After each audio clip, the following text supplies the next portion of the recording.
Hi everyone, welcome to a new episode of Jennifer's Tale, My Life as a Crossdresser. Now I of course am Jennifer, and if you have been watching this podcast for a while, you know that's who I am. I'm a crossdresser, been a crossdresser for a pretty long time, and this podcast is all about crossdressing for, those girls out there who are maybe new to crossdressing, maybe you've been crossdressing for a long, long time, and you're just out to find other girls like you, so you know you're not alone. We all want to be part of a tribe, part of a group, and this is our group. This is our small little section of the LGBTQ plus area. So welcome crossdressers, welcome wives, significant others, spouses and wives are same thing. Girlfriends, significant others, crossdressers. I hope you enjoy this podcast. In my podcast, I try to talk about everything from my experiences as Jennifer to tips, tricks, thoughts, hopes, dreams, ideas, all sorts of stuff. My life is an open book to you, and that's what this podcast is all about. If you're new to it, do me a favor, right below my picture here, subscribe to my podcast. It's easy to do, just click. That way you know when a new episode always comes out. You will also be able to check out previous episodes of Jennifer's Tale. Ones you haven't watched, there's over 100 of them in my back catalog, so make sure you check those out. If you're listening to this as an audio podcast, same rules apply to you as well. If you're listening to this, chances are you're a crossdresser too. Hi, welcome to our club. Do me a favor, subscribe to the podcast so you never miss out. New episodes come out once a week. Check out previous episodes, and that's the intro. This episode is entitled Regrets. I've Had a Few, like the classic song says. And I think everybody out there can say that they have regrets. Considering how long I've been on the face of the planet, once I start thinking about things that I did not do or didn't say or things like that, there's an awful lot of regrets that you can look back upon and feel bad over.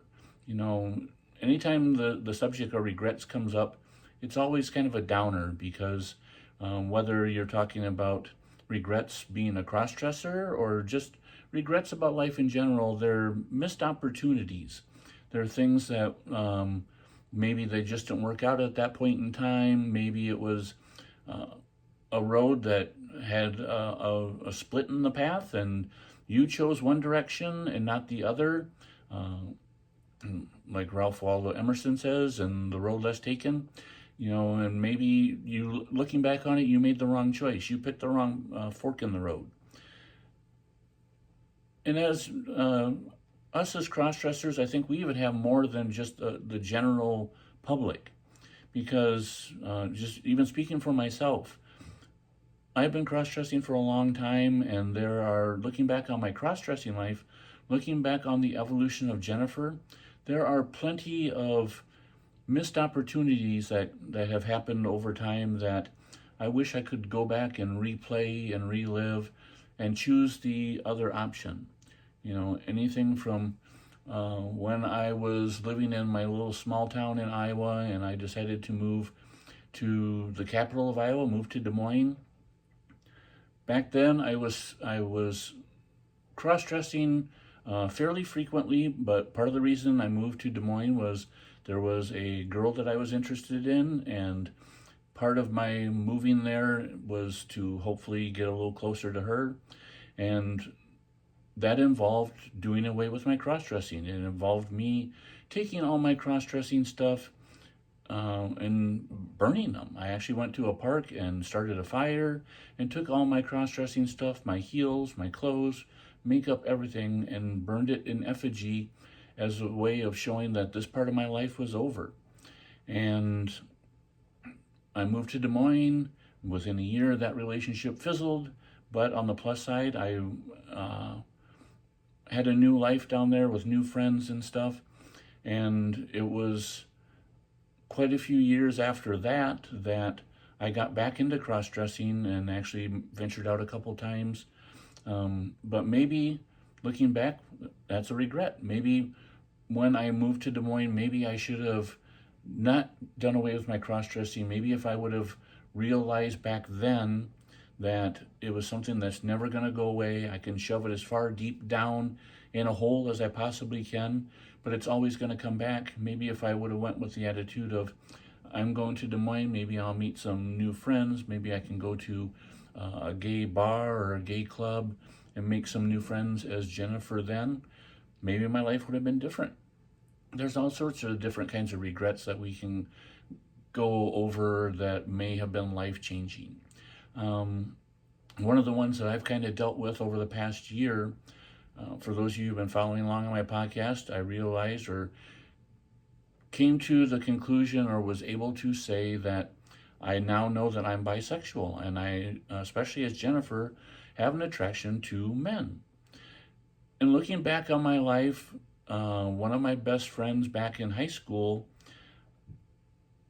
the way he acted, the way he portrayed himself, there were times he pretended, he always tried to get a laugh out of people. And I remember back in middle school and even in high school, there were times when he would pretend to be gay or assume, or as far as I know, pretend to be gay in order to get a laugh, doing the little Tinkerbell thing or things like that.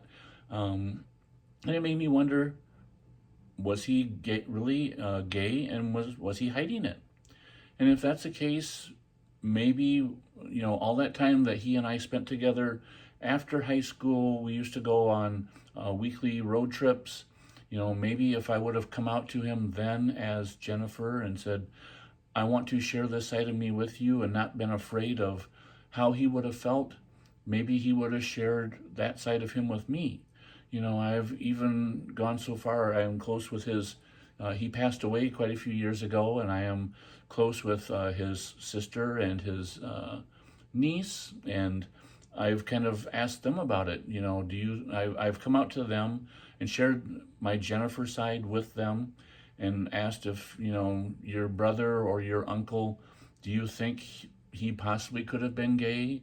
Do you, because I felt like now that I am aware that I am bi, maybe it was a missed opportunity. Maybe the person that I was meant to be with was him, and I just didn't know it. He didn't know it. We both suppressed our sexuality. It's hard to tell, especially when he's gone. I can't come out to him and tell him, and that's probably, I would say, out of whatever regrets that I come up with, that is probably my biggest one, is that, I became at peace with Jennifer far too late in life to do anything about enjoying being who I am as Jennifer and as a crossdresser. Now, the nice thing about regrets is you can look back on regrets and feel bad about them or feel sorry for yourself that these were opportunities that you let slip by. But conversely, you can also tell yourself that you're not going to have any more regrets, especially as you get older in life and you start looking back and realizing just how far you've come. You then kind of can look off into the future and go, here's what I have left, and I don't want to have any more of those regrets, any more of those opportunities that I let slip by. So looking back at regrets is bad, but at the same time, it's kind of motivational in a way of telling you, don't let these things happen again. And a few years ago, when I came to terms with my sexuality, my bisexuality, and with the fact that I love the fact that I'm Jennifer, I love who I am, and I don't care if anybody knows or if anybody thinks it's wrong. I'm going to live my life to the best of my ability and to do what I want without harming others as much as I can. And so that's why I do this podcast. That's why I dress. That's why I've come out to so many of my family and friends, because I don't want to hide my candle under a bushel like the Sunday school song said. I want to show people who I am. I want people to love me for who I am, my male self and my female self, and I don't want to hide who I am anymore. So think about that when you're thinking about your regrets. Think about all the stuff that you've missed, that has gone by, but at the same time, kind of assess who you are and where you're going and what you need to do or what you want to do to make sure you don't have any more of these regrets. Maybe you're regretting the fact that you never seem to leave your house. You get all dressed up, you spend several hours getting ready to look your best, and then you're too scared to leave the door. Think about all those times that you could have been out putting gas in your car, or stopping at a convenience store, or stopping at the ATM at the bank. And think about how you regret all those chances to go out your door, and that you don't want it to let that happen again. Maybe that will help you get that courage up within you to go out and do things.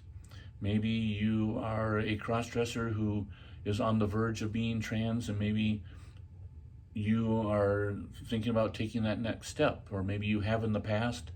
Maybe it's time for you to realize you are trans. Maybe it's time for you to realize maybe I am a woman trapped in a man's body, and I'm more than just a cross-dresser.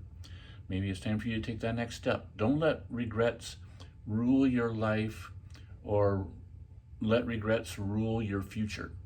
Don't let those happen to you. That's kind of my goal. That's what I'm trying to do.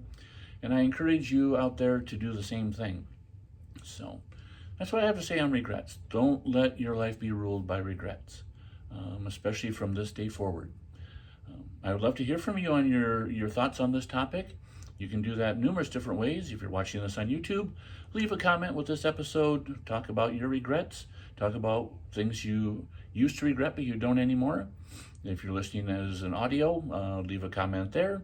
You can also leave a comment on my Facebook page. I have a page for the podcast, Jennifer's Tale, My Life as a Crossdresser. I also have a personal Facebook page. I'm always looking for more friends, especially those of you who are local to Minnesota or Iowa. Jennifer Hangartner, Hangartner. And last but not least, you can always send me an email, Jennifer's Tale Podcast, all one word, no punctuation, @gmail.com. So, until next time, I hope this podcast episode finds you well. And this is Jennifer saying hugs and kisses. Bye-bye.